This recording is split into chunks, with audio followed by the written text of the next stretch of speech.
Hi guys, this is Zodiac Games here. I'm here to give you my first deck tech. My first deck tech today is going to be in a commander deck for OMNATH, Locus of Mana.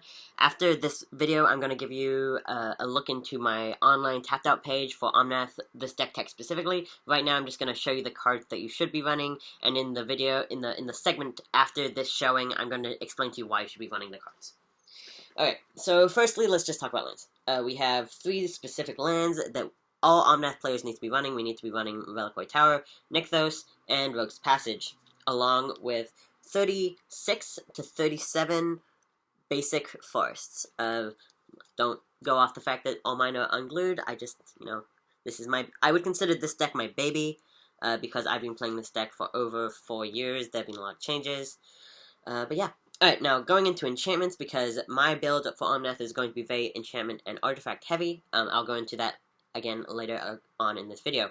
So first spell we should be running are ram spells such as Vernal Bloom, removal or spot removal such as Song of Dryads, anti-blue cards such as Hollow Gemstone, draw cards such as Sylvan Library, Rancor, Greater Good for more draw, that's going to be again more important later, Exploration, Mana Reflection, Bear Umber. Artifacts are going to be Akroma's Memorial,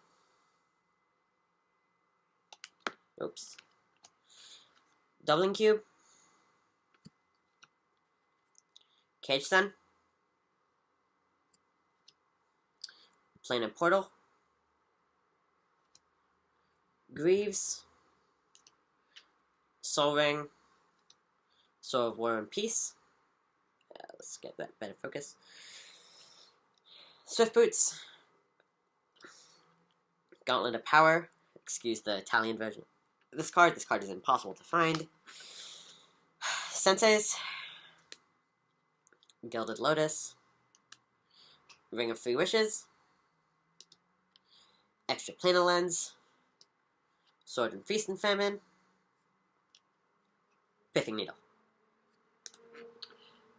Going into sorceries,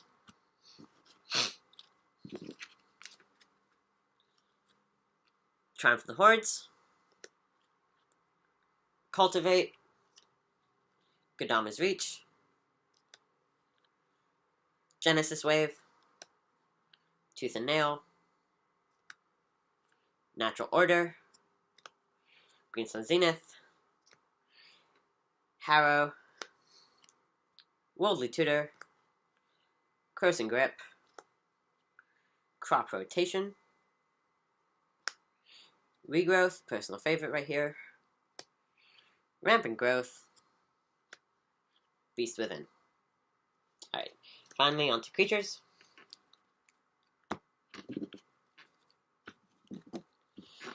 Alright, along with the commander, just to give you an idea of what he does, because I think that's key. He's a 2/3, 1 green for 1/1. He stores your mana through the phases, and he gets +1/+1, not counters, but just +1/+1 for each mana in your mana pool in addition to his 1/1 attack. So if you float 2, he's a 3/3, and you have 2 mana floating. Creatures, we have Finhorn Elves, Eternal Witness, Nelia, God of the Hunt, Seedbone Muse, Kozilek, Butcher of Truth, Acidic Slime, Arbor Elf, Elvish Piper, Vorinclex, Ulamog, Llanowar Druid, another personal favorite, Oracle of Moldiah, Ulamog Infinite Gyre, Dryad Arbor, Birds of Paradise, Magus of the Candelabra, or Candelabra of Tuanos if you want to use this as a proxy, Elvish Mystic, Creator Hoof Behemoth, Llanowar Elves, Zavala, Avengers Undercar. Alright, that is it for the creatures. I'm now going to explain why you should be running these cards. Alright, this is the reason you should be running the cards in an OMNATH Locus of Mana deck. Alright, first let's look at the creatures. We have every single one of the cards that we listed, so, okay, let's go.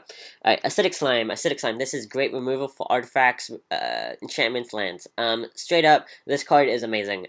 Commander viable only, doesn't really see play in anything else. This helps you get rid of, those pesky artifacts that, can help your opponent go infinite with a lot of cases, like Ashnod's Altar, Ashnod's Altar, Altar of Dementia, Trading Post, cards that are degenerate, like,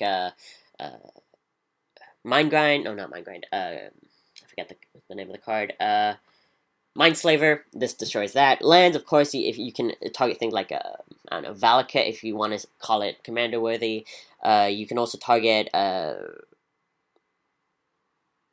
Gaia's Cradle. You can target a lot of things. This card is very uniform. The only thing it doesn't hit is creatures, but then again, it has Death Touch, so even if you have a creature that is hitting you relentlessly, you can block and kill it. This card is amazing. It's heavy, 5-drop, but honestly, it's worth it. Alright, Arbor Elf. Arbor Elf, this is the single best mana dork because it untaps forests. Now, the reason this is important is because I specifically have cards in my deck that run specifically lands tap for an additional mana of that mana source. So, forest will tap for 2, while mana dork would only usually tap for 1, but Arbor Elf untaps that land, so it gives you that extra edge with that mana producing land. And also works great with, for example, Nykthos, where you can just untap it and tap even more ridiculous amount of mana when you have Devotion when it's nice and high. Alright, Avengers Zendikar. Key staple in any mono green commander deck. Goes perfectly with, let's find it, goes perfectly with Craterhoof Behemoth, because Avengers Zendikar comes in with X01 planet token creatures equal to the amount of lands you control. It has landfall, put a +1/+1 counter on each planet creature you control. But if you have Craterhoof Behemoth enters the battlefield with +X with each, it enters the battlefield, all creatures get +X, where X is the number of creatures you control. So Avengers Zendikar comes in with, like, for example, 5 0/1s. Craterhoof follows him right after, with, of course, stacking the triggers appropriately. All those 0/1s get +5/5, if not +6/6, +7/7, when he and Avengers Zendikar play, that and your other creatures, of course. Alright, so that 2-card combination is a win condition right there. It is not the only win condition, but it is one of the ones we will be searching for come the creature putting into play effects. Alright, just so we can go over it, we got Birds of Paradise, Mana Dork. I'm just gonna say Mana Dork when they're appropriate. So we got Birds of Paradise, Mana Dork, Elvish Mystic, Mana Dork, Tunnel Witness. Okay, one of my I can never say this word, recursors brings cards from your graveyard back to the field. So, for example, this would mostly only really want to hit cards like Natural Order, Tooth and Nail, Green Sun Zenith, no, not Green Sun Zenith, Genesis Wave, cards that when they hit the graveyard, because they have an amazing effect, you can put it back into your hand, and you can use the effect again. So, like Genesis Wave, 3 green and X, put X permanents where X is the CMC of converted mana cost and less onto battlefield from the top of your deck. That will go straight into your graveyard if you have more mana remaining. Eternal Witness along with Regrowth. Let me just find it. Regrowth. Where is it? That may have been a card that I recently mostly just put in. I may have sacrificed a land because of it. But yeah, that and Regrowth, put a card from your graveyard back into your hand. It's simple, it's easy, and the Eternal Witness is a mana dork. Is a dork just for blockers. I mean, that's really the best he can do. That and his effect. Alright, Finhonels, Mana Dork. Kozilek, okay, Kozilek, reason we run this card, simply put, Annihilator. Annihilator and draw cards, that is the only reason we run this card. It's a 12/12 for a 10/10, sorry, it's a 10 for a 12/12 body, draws you cards on cast, Annihilator 4, I mean, it doesn't really get better than this. This, along with the Ulamog, the original Infinite of Gyre, when it hits the graveyard, it shuffles your entire graveyard back into your library. So this kind of shuts down mill decks like Nekuzar decks, and Phoenix decks, and other decks that mill heavily. You don't see a lot of those in Commander, but Kozilek is just, it's good to have both of these in the deck, especially if you're looking to cast the heavy hitters, and you don't really get much heavier than this, other than like Emrakul, and Emrakul is banned. Okay, Llanowar Druid. So this deck, what does this deck do? Number 1, it produces mana. The commander produces mana, and so do the creatures. A lot of the creatures you see will be needing high cost mana to cast them, so Llanowar Druid gets you there. Llanowar Druid, it's a turn 2 play. It can be a turn 3 get 6 mana out, float it on Omnath, because what it does, it's sacrifice, tap, sack, land, or druid, untap, or forest. We mostly want forest in this deck, so that's not really not gonna do well. At the most, it gives you 1. At the best, it can give you 20, because this is a mana producer. It's a mana untapper, so it's kind of like Arbor Elf, where I said the only reason Arbor Elf is good is because it untaps land. This untaps all my lands. This untaps all my forests. This is a early game and a late game worthy card. It is a great card. I don't know why people don't run this. No one expects it to be as good as it does. And of course, yes, it untaps all forests, which includes your opponents. But honestly, we don't really care because we have Omnath. We're gonna float all the mana all the time, all days of the week. It's just great. Love this card. And of course, when you untap it, when you have a mana double in play, double the mana. So it's almost if we're getting a triple mana doubler out of this card as a 2-drop. This is by no doubt my favorite card in the entire deck. I've loved this card. I've promoted this card. I've seen people run this card because of my promotion. Run this goddamn card. Land or Elves. Mana Dork. Wow, that was 1 for 1. Didn't go straight from amazing to eh. Alright, Magus of the Candelabra. Again, kind of like Llanowar Druid, where it untaps lands, but for an X-cost ability. It's great. It's basically Candelabra of Tawnos, but I cannot afford Candelabra of Tawnos. I would run it in this deck if I could, but I just don't have one. It is expensive as balls. In the meantime, I run this card. No one really hits it. No one really destroys it. So it's pretty. It pulls its weight. Other than that, it's just another mana doubler in the sense that if you have a K-Stone in play, it untaps X land, so you can produce at most 3 times as much mana as you would off 2 times. Okay, Nylea. Now, Nylea is a card that a lot of people disagree with me on, but the reason I run it in Omnath is simply another way that this commander deck wins is with the commander himself.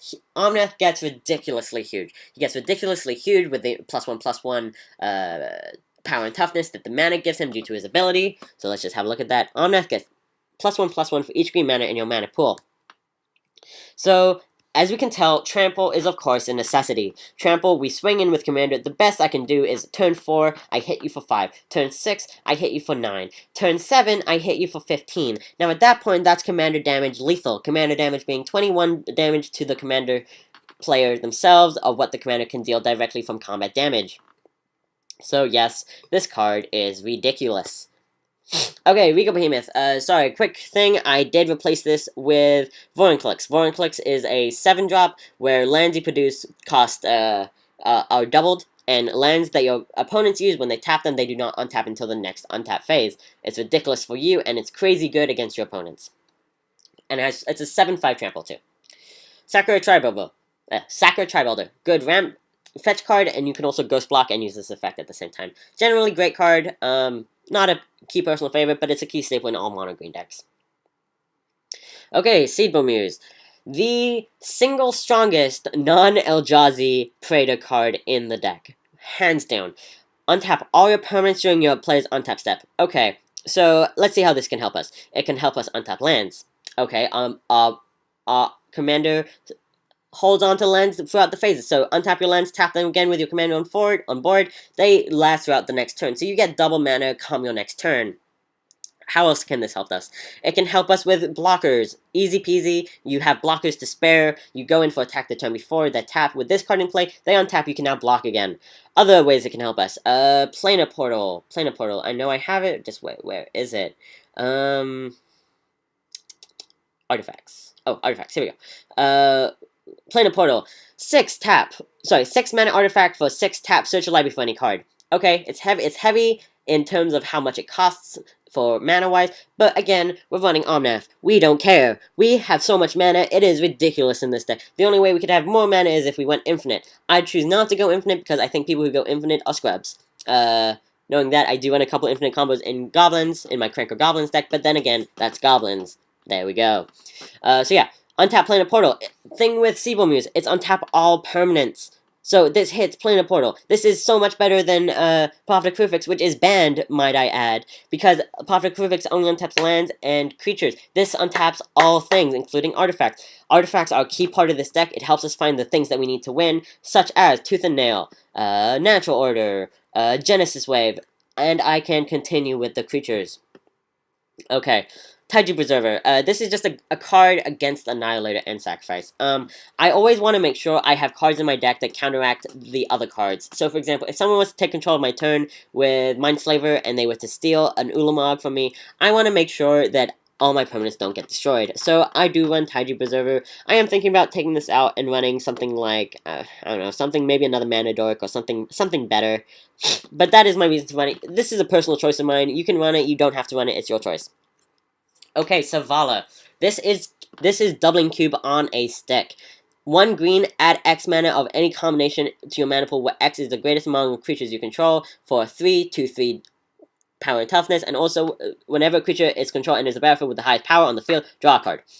So, like I said, it's a doubling cube on a stick. How is this a doubling cube on a stick, you may ask? Again, our commander is OMNATH. OMNATH, he's a 5/5. Okay, he's a 5/5. Like doubling cube, double the amount of mana in my mana pool. With Savala on play, it's 2 mana less to activate an ability. It's 1 green, add X. So Omnath, for example, is our strongest creature in play, which is the usual. You tap where you add X. Omnath basically gets double power, or double mana. Like, honestly, this card is ridiculous. I don't know why people are running this more. Again, in Commander, people are actually running this as a Commander, which is okay. But they're only running in elf decks, and you don't want to run this card in decks where you have little 1-drops, or little 1/1 1-drops. You want to run this with big-ass creatures because you can get the most out of this card.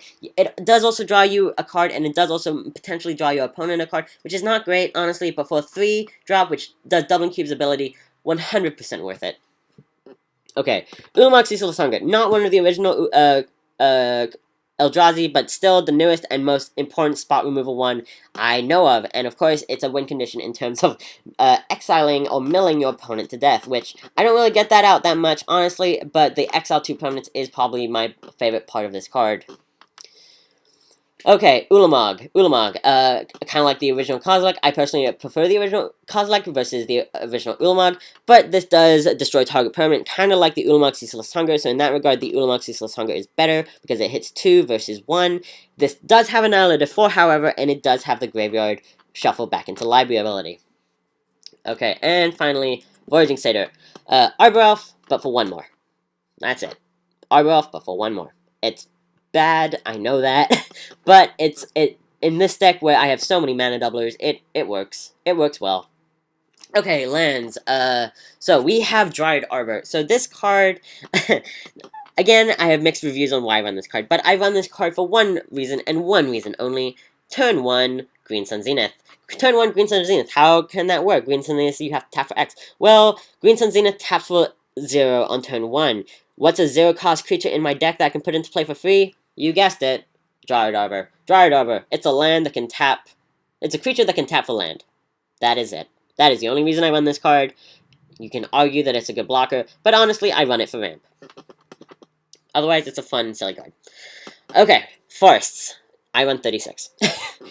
Very simple, very easy, just as it is. Nykthos. This card is ridiculous. I would, of course, prefer to rather have Gyre's Cradle, but again, much like Candelabra with Twanos, cannot afford it. This is a good cheap alternative, however, because you will have a large devotion. You really only want to use this card for its mana-producing ability come 4 or greater devotion in play. Again, that is all you want to use it for. Okay, Reliquary Tower. You have no max hand size. So, how does mono green draw cards, you may ask? Well, mono green draws cards like a motherfucker. Like, not even kidding you. With cards like Greater Good, sacrifice a creature, draw cards equal to sacrifice creature's power, then discard 3 cards. Commander, remember people. Our commander at any given time can be a 10/10 or 11/11 floating 10 mana. You sacrifice your commander, you draw 11 cards, discard 3, you still have like 8 cards in hand. That's ridiculous. And you know the best part? The mana that was floating on him before that was making him +10, +10, +1 from his original base stat is still floating. So you can cast him again and sacrifice him again. To cast him for 5, he's now a 6/6, sack him, draw another 6 cards, discard 3. This card is ridiculous. Greater Good and Omnath, I felt in my goddamn heart, were made for each other. Greater Good is, again, one of my favorite cards in this deck. This is the card that makes me run this deck. Reliquary Tower helps us because it means that we don't discard our hand. I have at any given time when I have Greater Good in play almost simultaneously had to win the game because I have drawn my entire deck. Imagine, I draw my entire deck in green. This deck is ridiculous. I love it so much. It is my baby. This is why I love this game that we call Magic the Gathering. It is ridiculous. And of course, we will go find it with either Ring of Three Wishes or Planar Portal. Yeah, either one of these cards goes find it. That and any one of our other draw spells. Okay, last specialty land that we run is Rogue's Passage. We don't want to run a lot of specialty lands other than Dried Arbor, Nykthos, and Reliquary Tower. Rogue's Passage, again, is for the commander hitting commander damage effect and ability. That is it. That is all we need to talk about. Get target creature unblockable for end of turn, 4 mana. 4 mana, we don't care. But this is to win the game. That is it. That is all. Goodbye, good day, have a good day, have a good life, sir. Alright. Okay, artifacts. My favorite segment. First card. Akroma's Memorial. Creatures you control have flying, first strike, vigilant, trample, haste, and protection from black and red. Great against black and red. No removal is going to come our way when this card's in play. Creatures you control have flying. Awesome. We can go over them like it's nobody's business. First strike, vigilance, trample, great, because we have cards in this deck that give infect. Infect and trample, I'd say are pretty damn good. Now, the reason we run this card is haste. Yes, ladies and gentlemen, haste. Why do we run this card specifically for haste when we can have other cards that give haste? We run it for all the reasons that and haste that I just mentioned. This card is ridiculous. It's 7 mana, creatures you control have flying, first strike, vigilant, trample, haste, protection from black and red. If this card comes into play and all your creatures have Summoning Sickness, you win the game. You win the game hands down. You can have this card in play and pull off a Genesis Wave, or you can pull off a Natural Order, or you can pull off a Tooth and Nail Entwine, and have your Ulamogs, your Kozileks swing in for 8 Annihilator, plus all the power that they have on board. With your commander, that's flying, that's trample, that's not infect, but we have ways to give infect. It's disgusting. Akroma's Memorial, you have a righteous place in this deck. I was thinking about taking you out, but I just slapped myself silly and realized this card is too good to not play. Okay, Cage Sun. Mana Doubler. Mana Doubler, the best Mana Doubler, the only Mana Doubler. Well, not the only Mana Doubler, but the only Mana Doubler that really is great. I love this card so much, it is the only card in my entire deck that I got altered. I love this card. It gives your creatures +1/+1, and your lands have a double. It's a 6 mana artifact from New Phyrexia. I love it. Continue. Doubling Cube. Not Mana Doubler, Mana Pool Doubler. This card is amazing. It is, as I said, Zavala, but as an artifact. 2 mana, 3, double the amount of each type of mana in your mana pool. Our commander, what does he do? He floats the mana. You double the amount of mana in OMNATH. That means you can double OMNATH attack and defense, which means you can do crazy things. You can attack for more. You can deal more damage. You can have greater mana on greater good. It's ridiculous. This card goes insane. This is actually my favorite turn 1 play in Commander. Turn 1, land. Turn 2, Soul Ring. First play, land. First play, Soul Ring. Second play, Doubling Cube. You don't get any better than that, people. I mean, come on. It's ridiculous. I mean, you can get better technically by playing, like, I don't know, Mana Crypt or one of those other 0-cost ones, but fuck that. Alright, Actual Planar Lens. Low-cost Mana Doubler. Great card. You do have to sacrifice a land in order to get this play into ability, but that whatever land you sack, all the others tap for double. I've seen people run this card with Snow Covereds, but honestly, that's too try-hard for me, and I don't really care if I give other mono-green creatures, mono-green players on board double mana. It does give them double mana when this card is in play, but honestly, again, we don't care. It's kind of like running Land Orchard. We don't care if your opponents untap their forest. We don't care if we're, helping our opponents. All that we care about is getting the most amount of mana out possible. Okay, so after Extra Planar Lens, we have Guild Lotus. It's a mana ramp 5 mana cost spell. That is it. That is all we run it for. Lightning Greaves. Okay, Lightning Greaves. This is also one of my favorite turn 1 plays. Land, Soul Ring, Lightning Greaves. Turn 2, Commander, swing with 1 commander damage. Oh, 2 commander damage because of the additional land we play. Great card. Staple in every commander deck. Not even mono green, but every commander deck. If you like your commander living, you run this card. If you like your commander having haste, you run this card. And for a crit for 0, you can't beat it. It's too great. Okay, Pithing Needle. Pithing Needle, in the same kind of line that we have Acidic Slime for removal of artifacts, creatures, artifact lands, etc., we run Pithing Needle for pretty much just to hinder our opponent. That is it. That is all. Continue. I mean, you can't activate abilities. That is all.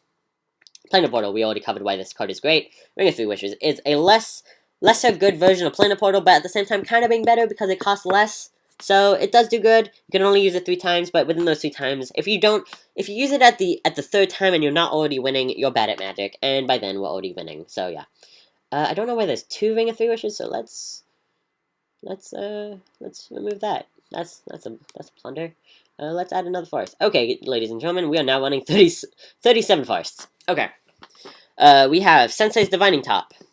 Again, Commander staple. I don't know why you don't run this card. A great turn 1 play with Soul Ring, if not, just Sensei's in its own. Okay, Soul Ring. It's Soul Ring, people. Run Soul Ring. That is all. Swift Boots, kind of like Lightning Greaves. We run it, gives Hexproof and Haste, a crit for 1. It's a little less better than Lightning Greaves, but still not bad. Okay, Sword of Feast and Famine. This card is great. It gives +2/+2 protection from black and green. Whenever a equipped creature deals combat damage to a player, that player discards a card and untap all lands you control. Mono green, untap all lands you control. Okay, OMNATH. Another mana doubler. For free. And you get to deal damage to them. And if they have a black and green creature, whoops, my bad, sorry. This is a Voltron card with our deck in mind. This card is great. This works for both win conditions. It works for the casting crazy, ridiculous strong creatures and for commander damage. I love this card. Okay, Sword of War and Peace. So, reason to run Sword of War and Peace. Other than the fact that it gives pro red, pro white, +2/+2, and that it Voltrons your commander a little bit, you run this card in the instance, and the very rare instance that it's good with Greater Good. Because if you are lacking in life, which sometimes I won't be on it, I'll be honest, you sometimes do, because of cards such as Sylvan Library, where you pay for life to draw 2 cards, or 1 card, or per card.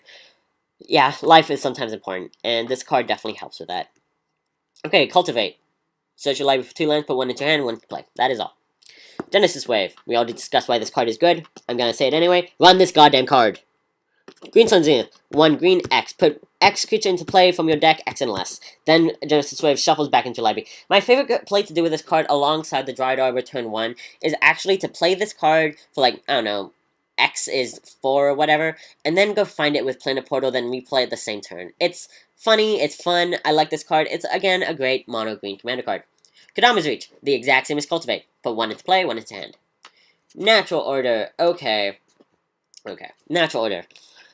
Sacrifice target green creature, aka commander. Search your library for a green creature and put that card into play. We only use this card to find Vorinclex. It's a 4 mana spell, sacrifice a mana dork, any freaking mana dork we have in play, or a commander, because, you know, he's always in play. We go find Vorinclex. Double on mana, easy peasy lemon squeezy. Okay. Rampant Growth. Mana ramp. That, put 1 basic land into play. Tapped. That's all. Tooth and Nail Entwined. Okay, this is where we get into the good stuff. Tooth and Nail Entwined. Search your library for 2 creature cards, reveal them, and put them into your hand. Then shuffle your library and put those 2 creature cards from your hand into play. Or it's a choose one, but you can entwine it to do both. So, you play it, you entwine it, you go find Ulamog, you go find Kozilek, then you put it into play. GG. And with cards like Akoma's Memorial, you win. Asceticism. Creatures you control can't be the target of spells or abilities you control. I actually believe I took this card out to specifically run Regrowth. So, Asceticism is a Regrowth, ladies and gentlemen, so forget this card. But I did play this card. I ran this card. It's a good card. Play this card. You'll have fun with it. No, easy peasy. Baramba. Ooh, the Voltron is real with this card. Okay, enchant target creature. So it's an enchant target creature, not an artifact. So that does become important. Enchanted creature gets +2/+2, and whenever this creature attacks, not when it deals damage, kind of like Feast and Famine, but on the attack, target creature, all lands you control, untap. Again, I feel like this card was made for OMNATH, or OMNATH was made for this card. You equip it onto OMNATH, you swing for no mana is floating. OMNATH is a 3/3 because of the boost that Baramba gives him. You go into attack, then you instantaneously untap all your lands. So let's say your opponent chooses not to block because he's a dumbass, then you tap all your lands. That 3/3 suddenly became, if you have mana doublers or 10 mana in play, a 13/13. Good game, good game, good game. Okay, and it also has the added ability, which is pretty damn cool, Totem Armor. If enchanted creature would be destroyed, instead remove all damage from it and destroy this aura instead. So if commander gets destroyed, Baron Mood takes the hit for you, and you still keep all your mana, you still keep your creature. It's a good day all around. Alright, Exploration. You may play an additional land for turn. Moving on. Greater Good. We know why this card is ridiculous. Hollow Gemstone. So this is probably my only card that I use against mono blue and multicolor commander decks, which is very prevalent in the format right now, especially with the 4-color commanders coming into sight. But yeah. So, Hollow Gemstone. During each player's upkeep, that player chooses a color. Until the end of that turn, that each mana-producing land produces mana of that chosen color instead of the normal color. Okay, so how is this card good? This card is good with OMNATH. Specifically, we have to look back at the commander. Our commander floats mana, so we don't really care because OMNATH floats specifically green mana. We don't care if our land doesn't tap for green because he will be floating mana for us that are green anyway. That, and we don't have a lot of mono green activated abilities, except for maybe Savala, and you know what? I think that might be the only one. Yeah, we only have one creature in the entire deck that has a color-specific activated ability. Other than that, Hollow Gemstone doesn't really hit us all that much anyway, but it hits the opponents like crazy. Like, holy hell, mono-color reigns supreme with this card, I swear to God.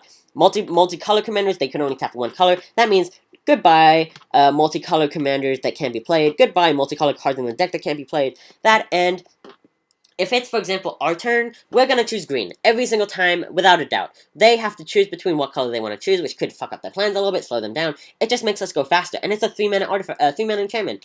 This also is good against control decks, because in our turn, when, let's say we want to cast something, we cast it for whatever, and we're scared that someone may play blue and counter it.